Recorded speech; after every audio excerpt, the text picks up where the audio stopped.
स्वागत है आपका हमारे इस चैनल में। तो चलिए आज की इस वीडियो में देखेंगे 9 क्लास का भूगोल, पूरा कंप्लीट भूगोल जितना टर्म 1 का एग्जाम में पढ़ना है, सारा एमसीक्यू एक ही वीडियो में।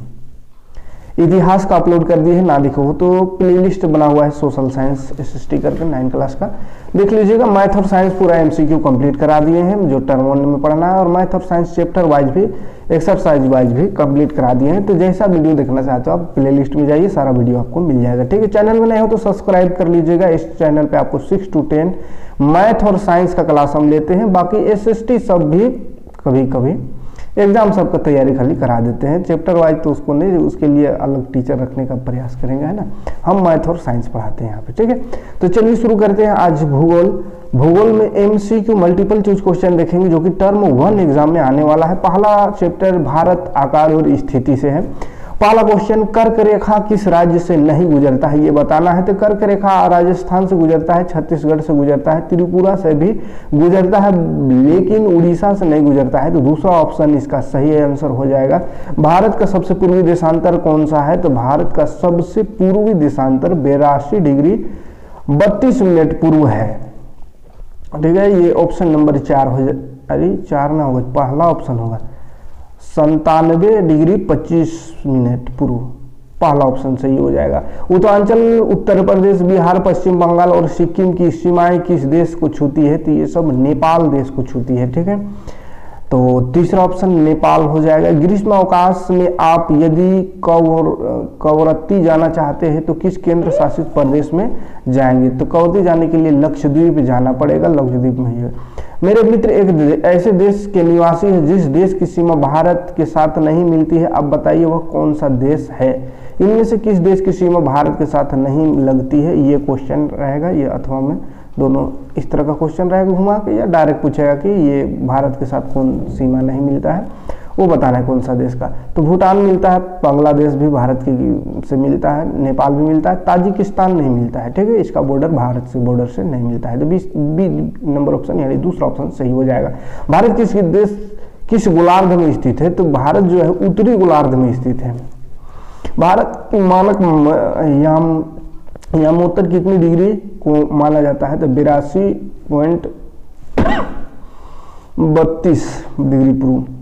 भारतीय भूभाग का कुल क्षेत्रफल लगभग कितना है, तो भारत का जो भूभाग है, जमीन है, उसका क्षेत्रफल 32.8 लाख वर्ग किलोमीटर है, पहला ऑप्शन सही हो जाएगा। ठीक है, उसके बाद कौन सा देश क्षेत्रफल में भारत से बड़ा नहीं है, तो रूस भारत से बड़ा है, ब्राजील भी है, ऑस्ट्रेलिया भी है क्षेत्रफल के हिसाब से, लेकिन श्रीलंका नहीं। श्रीलंका देखते हैं भारत के नीचे टंगाल है, तनिक है, एक डूबा है ना तो तनिक है। कर्क रेखा किस राज्य से गुजरती है, तो उड़ीसा से, बिहार से, मेघालय से, ये 3 जगह से नहीं गुजरता है, गुजरती है पूछा है, तो झारखंड से गुजरती है कर्क रेखा। ठीक है, अगला क्वेश्चन है, भारत का क्षेत्रफल विश्व भौगोलिक क्षेत्रफल का कितना प्रतिशत, तो पूरी दुनिया का कितना प्रतिशत है, तो 2.4% है। भारतीय मानक समय IST, GMT या यूनिवर्सल टाइम से कितने घंटे पीछे, आगे या पीछे है, तो भारतीय टाइम जो है यूनिवर्सल टाइम से 5 घंटा 30 मिनट आगे है। अगला क्वेश्चन है, भारत में सबसे लंबी तट रेखा वाला राज्य है गुजरात, माने सबसे ज्यादा तट इसे मिलता है गुजरात में, समुद्री तट।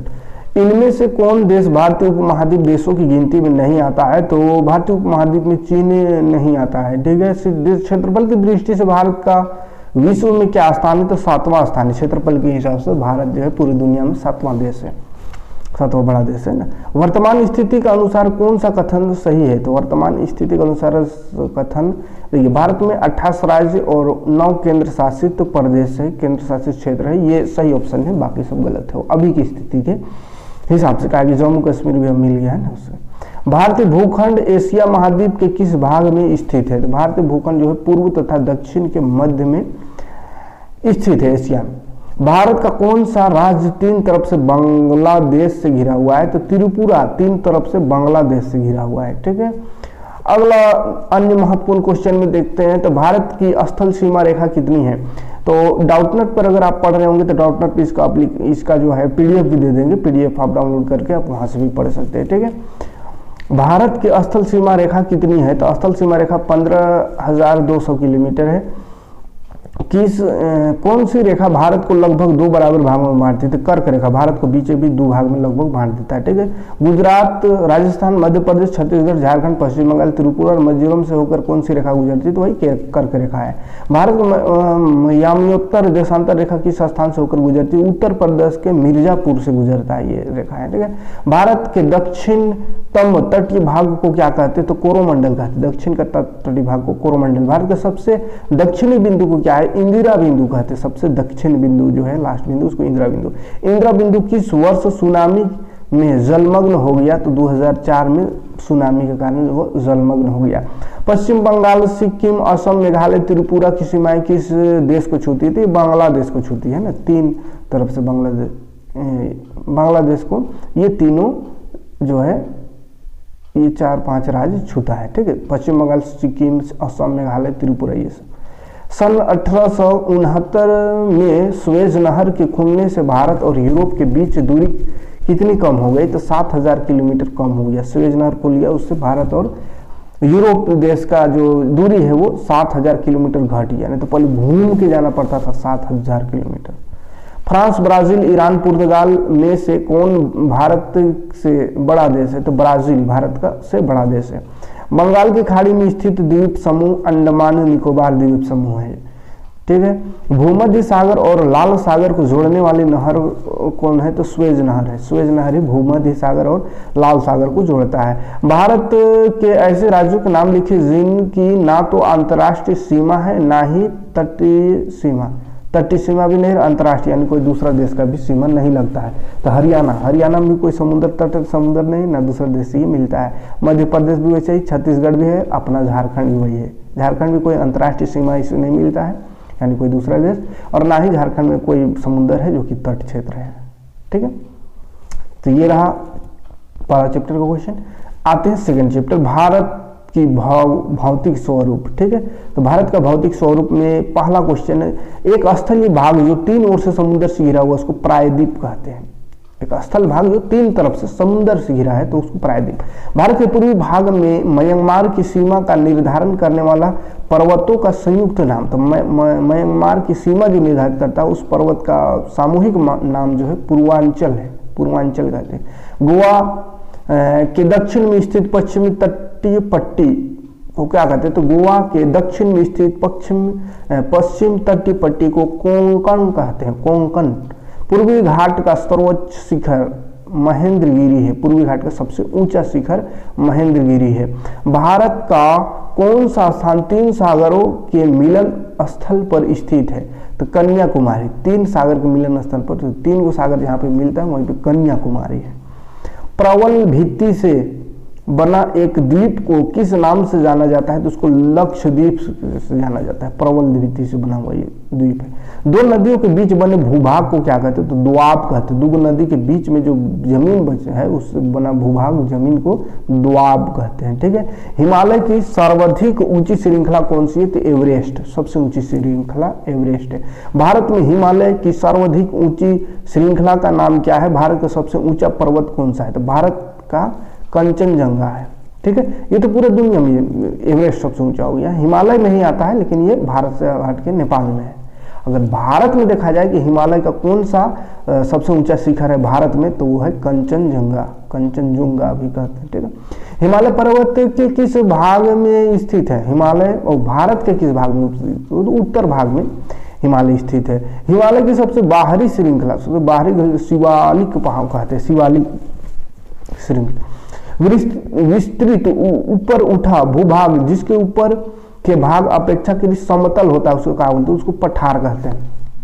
झारखंड पठारी क्षेत्र। संसार का सबसे ऊंचा शिखर कौन है? तो माउंट एवरेस्ट सबसे ऊंचा।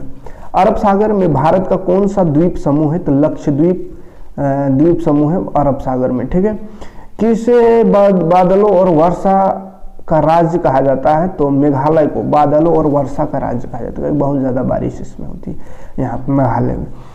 किसके उत्तर में अंगारा भूमि थी? तो गोंडवाना के उत्तर में अंगारा भूमि थी। दक्कन ट्रैप के नाम से जाना जाता है? तो दक्कन ट्रेप नाम से प्रायद्वीप पठार को जाना जाता है। नीलगिरी की सबसे ऊंची चोटी कौन सी है? तो डोडा बेट्टा ये है नीलगिरी की सबसे ऊंची चोटी। अन्य महत्वपूर्ण प्रश्न में आते हैं, नामचा बरुआ किस देश में है? तो भारत में है नामचा बरुआ। केरल के मालाबार तट के पास कौन सा द्वीप समूह स्थित है? तो लक्षद्वीप द्वीप समूह है। बंगाल की खाड़ी के साथ लगे चौड़े मैदान के उत्तरी भाग को क्या कहा जाता है? तो उत्तरी सरकार कहा जाता है। आज के एशिया, ऑस्ट्रेलिया, अफ्रीका और दक्षिणी अमेरिका किसके भाग थे? गोंडवाना लैंड के भाग थे। निम्न हिमाचल एवं शिवालिक के बीच में स्थित लंबवत घाटी को किस नाम से जाना जाता है? दून कहा जाता है उसे, ठीक है। वह भूभाग जो चारों ओर जल से घिरा हुआ होता है उसको द्वीप कहते हैं। चारों तरफ से जल से घिरा है तो द्वीप, और तीन तरफ से तो प्रायद्वीप। अरावली और विंध्याचल पहाड़ियों के बीच कौन सा पठार स्थित है? तो मालवा का पठार स्थित है अरावली और विंध्याचल पहाड़ी के बीच। माउंट एवरेस्ट किस देश में है? तो ये नेपाल में है। अंडमान एवं निकोबार द्वीप समूह पर स्थित एक ज्वालामुखी द्वीप कौन है? बैरन द्वीप, ज्वालामुखी से बना हुआ बैरन द्वीप। जहां आज हिमालय है वहां लाखों वर्ष पहले एक सागर था, उसका नाम था टेथिस सागर है ना। कंचनजंगा कहाँ स्थित है? तो सिक्किम में है कंचनजंगा। पुरानी जलोढ़ मृदा को किस नाम से जाना जाता है? भांगर नाम से जाना जाता है पुरानी जलोढ़ मृदा। 13 नंबर क्वेश्चन है, यदि जलोढ़ मृदा को नई जलोढ़ मृदा को कहा कहते हैं? तो खादर कहते हैं नया वाला को। मरुस्थली और पुराना वाला को क्या बोले? तो वो भांगर है ना, और ये खादर। अगला है, मरुस्थली भागों में अर्धचंद्राकार बालू के टीलों को क्या कहा जाता है? बरकान कहा जाता है उससे, बरकान, ठीक है, बालू के टीले वो। तो ये रहा दूसरा चैप्टर। तीसरा चैप्टर देखते हैं अपवाह, ये लास्ट चैप्टर है, उसके बाद भूगोल खत्म हो जाएगा, ठीक है। तो एक ही वीडियो में पूरा भूगोल देने की प्रयास कर रहे हैं, फिर अगला वीडियो में नागरिक शास्त्र रहेगा, फिर अर्थशास्त्र, ठीक है।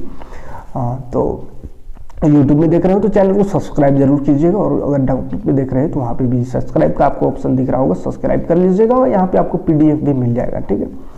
और कमेंट भी करते रहिएगा तो PDF सब भी देते चले। नर्मदा नदी का उद्गम कहाँ से? तो नर्मदा नदी जो है अमरकंटक से उसका उद्गम स्थान जो है। निम्नलिखित में कौन की सबसे बड़ी नदी है? तो गोदावरी नदी सबसे बड़ी नदी है प्रायद्वीप भारत की।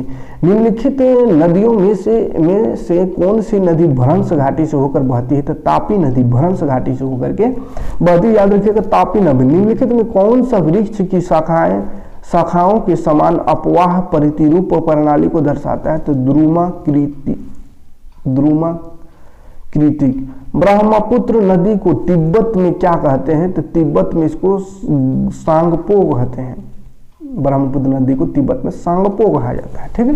भारत की सबसे बड़ी लंबी नदी है ना, बड़ी नदी द्रोणी कौन है? तो भारत की किस नदी को अपवाह द्रोणी सबसे बड़ी है, यानी सबसे लंबी नदी कहने का मतलब तो गंगा नदी है, ठीक है। नर्मदा का उद्गम किस राज्य से होता है? गंगा में सबसे लंबी नदी का क्वेश्चन पूछ सकता है, या किस नदी का अपवाह द्रोणी सबसे लंबी है, या सबसे बड़ी नदी द्रोणी? तो गंगा हो जाएगा सभी में, ठीक है। नर्मदा का उद्गम राज्य मतलब कहाँ से नर्मदा नदी उद्गम हुआ है? तो मध्य प्रदेश से। सिंधु जल समझौता किन दो देशों से संबंधित है? तो भारत पाकिस्तान से संबंधित है सिंधु जल समझौता। नागार्जुन सागर नदी परियोजना किस नदी पर है? तो कृष्णा नदी पर है ये नागार्जुन नदी परियोजना, ठीक है। तापी नदी किस सागर में जा गिरती है? अरब सागर में गिरती है तापी नदी। बिहार का शोक के नाम से जाने वाला नदी कौन है? तो बिहार के शोक के नाम से जानते हैं, शोक के नाम से जानते हैं कोसी नदी को, ठीक है। कौन सा नदी बाबू? कोसी नदी को। भारतीय मरुस्थल की एक महत्वपूर्ण नदी कौन है? तो लूनी नदी भारतीय मरुस्थल की। झेलम, चेनाब, रावी, व्यास और सतलुज निम्न में से किन के नाम है? तो ये नदी के नाम है, झेलम, चेनाब, रावी, व्यास, सतलुज, ये सब। लूनी किस क्षेत्र की सबसे बड़ी नदी है? तो लूनी जो है राजस्थान की सबसे बड़ी नदी, पश्चिमी राजस्थान। सुंदरवन का डेल्टा कौन सी नदियां बनाती है? सुंदरवन की डेल्टा गंगा और ब्रह्मपुत्र नदी बनाती है। अलकनंदा और भागीरथी कहाँ पर एक दूसरे से मिलकर गंगा नदी का निर्माण करती है? तो अलकनंदा और भागीरथी जो है देवप्रयाग में एक दूसरे से मिलकर के और गंगा का निर्माण वहीं से होता है, ठीक है, देवप्रयाग में। अन्य महत्वपूर्ण क्वेश्चन में आते हैं, कौन सी नदी नेपाल में हिमालय से निकलती है? तो कोसी नदी हिमालय से निकलती है, नेपाल से, है ना। किन नदी द्रोणी से उत्तर के विशाल मैदान का निर्माण हुआ है? सिंधु, गंगा, ब्रह्मपुत्र तथा इनकी सहायक नदियों से, है ना। भारत का सबसे बड़ा जलप्रपात कौन सा है? तो जोग या सरसप्पा जलप्रपात, गरसप्पा या जोग जलप्रपात, है ना। कौन सी मुख्य शीर्ष नदियां मिलकर गंगा नदी का निर्माण करती है? तो अलकनंदा और भागीरथी मिलकर गंगा नदी का निर्माण करती है। नदी या धारा जो बड़ी नदी या झील में जाकर मिलती है क्या कहलाती है? तो ये सहायक नदी कहलाती है, जो बड़ी नदियों में मिलती है। गंगा नदी के उद्गम स्थल को किस नाम से जाना जाता है? गंगोत्री हिमानी के नाम से जाना जाता है। मध्य प्रदेश के बैतूल जिले से उत्पन्न होकर पश्चिम की ओर बहने वाली नदी को तापी नदी कहते हैं। पृथ्वी में कितना भाग पानी से? 71% भाग पृथ्वी को पानी से ढकल है ना। जिन नदियों के में पूरे वर्ष जल का प्रवाह रहता है उसे क्या कहते हैं? उसको बारहमासी नदी, है ना, बारहमसिया। जो जैसे कोनो फल जो था बारहमास तो उसको बारहमसिया कहते हैं, तो वही बारहमासी नदी कहते हैं, जो बारहमास पानी रहता है। हम लोग यहाँ पे नदी है लेकिन बारहमसिया नहीं है ना, बरसतिया नदी है। संसार का सबसे बड़ा डेल्टा कौन सा है? तो सुंदरवन डेल्टा, पूरी दुनिया का सबसे बड़ा डेल्टा। दक्षिण भारतीय नदी जो ग्रीष्म तथा शीत ऋतु दोनों में वर्षा जल प्राप्त, ग्रीष्म में वर्षा का जल मिलता है, शीत में भी, तो ये कावेरी नदी, वो खुशनसीब नदी है। लद्दाख, गिलगित तथा पाकिस्तान से बहने वाली नदी कौन सी है? तो सिंधु नदी होगा। व्यास कुंड से उत्पन्न होने वाली नदी कौन सी है? व्यास नदी। तिब्बत में मानसरोवर झील के पास कौन सी नदी निकलती है? सिंधु नदी तिब्बत के मानसरोवर झील पास से निकलती है। राहतांग दर्रा के पास किस नदी का स्रोत है? व्यास नदी का। किन नदियों से इंदिरा गांधी नहर निकाली गई है? तो इंदिरा गांधी नहर जो है वो किसे निकाले गए? वो वही कहाँ गया? हाँ, व्यास, सतलुज और रावी नदी से, ठीक है। झेलम, पाकिस्तान में चेनाब से मिलने वाली नदी कौन है? तो झेलम नदी है। और सिंधु नदी की किस सहायक नदी का उद्गम हिमाचल प्रदेश में हुआ है? तो व्यास नदी का, ठीक है। तो ये रहा पूरा भूगोल, जितना भी भूगोल इस टर्म 1 के एग्जाम में पढ़ना है वो सारा का सॉल्यूशन यहाँ पे MCQ देने का प्रयास किए। उम्मीद है वीडियो अच्छा लगा होगा तो लाइक और कमेंट जरूर कीजिएगा। मिलते हैं नेक्स्ट वीडियो में नागरिक शास्त्र या अर्थशास्त्र लेकर के, तब तक चैनल पे बने रहिएगा। बेल का आइकन को प्रेस करके नोटिफिकेशन ऑन कर लीजिएगा ताकि अगला वीडियो आपको बहुत जल्द मिले, ठीक। तो मिलते हैं नेक्स्ट वीडियो में। Thanks for